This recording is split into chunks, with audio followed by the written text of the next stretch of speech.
A good day, my beautiful students. Today, stay on the topic simple harmonic motion. So we still have our topic today, simple harmonic motion. Okay. So the topic that we are going to look into today is what? Pendulum bulb. Okay. So let's do some analysis on this topic called pendulum bulb. Now, here we have suspension. Okay. So in this suspension, we have a thread. See the thread here with a bulb. So this is the length of the thread. Okay. Now, this thread is allowed to be moving to and fro. Take for instance,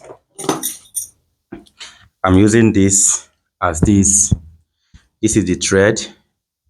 Now, I displace this thing through an angle and allow it to move, and it's moving to and fro, to and fro, to and fro.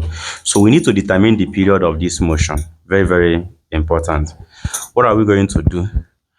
And again, to verify if this is actually a simple harmonic motion, we are going to do the analysis. By taking the analysis, when this body is displaced through this angle or through an angle, through this angle theta to this particular point, from the equilibrium point A to this point, we notice that at this point, the body has a weight. The weight of the body mg at this point. Okay. Now, when this body is displaced from here to here with a displacement of what? X. Now, let's see what happens here. I used a force to shift this or to displace this from here to here, which is the applied force Fa. And that force is called, remember, we call it what? Newtonian force. Okay. This is Newtonian force. And this Fa, which is Fa is equal to mass times what? Acceleration. Now, when the body is at the point B, we notice that what? There is weight of this body at this point B, and the weight is what? This mg. Now, this weight is resolved into components. Okay. So we can actually dictate the weight that is restoring the motion of what? This body to the equilibrium point. Therefore, making this body to move to and fro, to and fro. So, to resolve this weight into components, we are going to have something like this. This weight along horizontal, that is the weight along horizontal, or sorry, along vertical, and the weight along horizontal. Okay. And this one is what? The weight. Okay. Now, to resolve this is the angle. There is angle between the vertical line and what? The weight. Now, to resolve this, you can notice that what? There is a component of this weight that is pushing the body to the what? Horizontal force, trying to balance with the what? Applied force Fa. Okay. Now, that force now is what we are going to see. To resolve the force, we are going to have it this way, something like this. Okay. We are going to see something like this, where there is angle here, and this is what? Component of what? This weight on the horizontal axis, and the component of weight on the vertical axis. This is what? The weight, which is equal to what? Mg. Now, if you look at, for this body to come toward this side, to come like this, the restoring force of this body is what? This component of weight, this horizontal force here, due to the component of weight. Now, to find this, what are we going to do? This is what? Opposite. This side is opposite because the angle is facing this side, while here is the hypotenuse. So you can see sine of what? Theta is equal to the opposite over what? Hypotenuse. Okay. Where we have that sine of what? Theta is equal to the opposite is what? Wx, which is that component, over what? The hypotenuse is what? Mg. Then what is Wx? What is Ws? Wx is equal to what? Mg sine of what? Theta. Okay? Now, what is this? This one is what? The horizontal component of what? Weight. And this horizontal component of weight is what restores the motion of this body towards this direction. Okay? So remember, if this is the force that restores the body towards this direction, it means that Wx is equal to what? The restoring force. Now remember what we said. For a body to move to and fro, there must be what? Newtonian force Fa equal to what? F what? R, where this is minus. Now what is Fa? Mass times what? Acceleration equal to minus what is Fr? That horizontal component of weight, which is what? Mg sine of what? Theta. Okay? Now to get the acceleration of this system, we are going to divide here by what? Mass.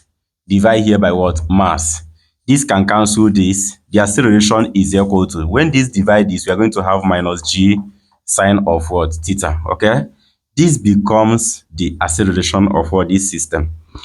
But to make it to look like acceleration of a simple harmonic motion, which is a equal to minus w square x, we need to find this sine theta. To find the sine theta, we are going to have that what? Sine of what? Theta is equal to, okay, let's see sine theta here in terms of what? The displacement. Sine of this angle, remember from here to here is the length of what? The thread. And from here to here is also the length of what? The thread. Remember, if here is ccm, here is also ccm. So looking at this diagram we have here on the board, here is what? Theta. Here is what? The displacement, and here is the length. You can see that what? Sine of what? Angle. Sine of what? Theta will give us what? Opposite, which is x, over hypotenuse, which is L. It means that any place I see sine theta, I am going to replace it with what? X over what? L. Okay? So sine theta is equal to what? X over what? L. Okay? Now, coming to this, acceleration is equal to minus g. What is sine theta? Sine theta is equal to what? X over what? L. Okay? Now, you can see that this can also be written as what? Minus g over what? L. Minus g over L times what? X. Now, if this is actually the acceleration, A equal to what? Minus g over L x. Let's compare this with this that we have as what? Simple harmonic motion. A equal to minus w square x. Okay? See the acceleration here. Look at the acceleration. Equal to x and x. That simply means that the acceleration is equal to, the angular velocity square is equal to minus g over what? L. Okay? Now, to finish up the work, we are going to have that what? W square is equal to, what are we going to have? G over what? L. Now, W is equal to square root of what? G over what? L. Take note of this for pendulum bulb. Okay? Now, having known this, how can we calculate the period of this motion? How can we calculate the period of this motion? To calculate the period of the motion, we are going to know that what the relationship between angular velocity and period is that period is equal to what? 2 pi over what? Angular velocity, which is the period is equal to what? 2 pi divided by the angular velocity is equal to square root of what? G over L, where this is equal to what? 2 pi multiplied by, if this changes to multiplication, we are going to have square root of L over what? G, where the period is equal to, this time this is what? 2 pi over square root of what? L over G. This is the period of the motion whenever this body moves to and fro, for one complete what? Cycle. This is what the period of what? This motion. Okay? Now, the important formulas here are that the acceleration of the motion of this is equal to this, and the period is equal to this. Now, when you look at this period, you see that what the period depends on the length of the thread and the acceleration due to gravity. The period does not depend on the mass of this what bulb. Doesn't depend on the what mass of the bulb. Take it and know this. In exam, they will ask you which of the following does not depend on what period, or does period not depend on. So you can see that period does not depend on what the mass of what the bulb, but depending on the what the length and the what the acceleration due to gravity. Okay. Now see you in the next video when we are going to talk about the simple harmonic motion of another system. You understand? See you and God bless you.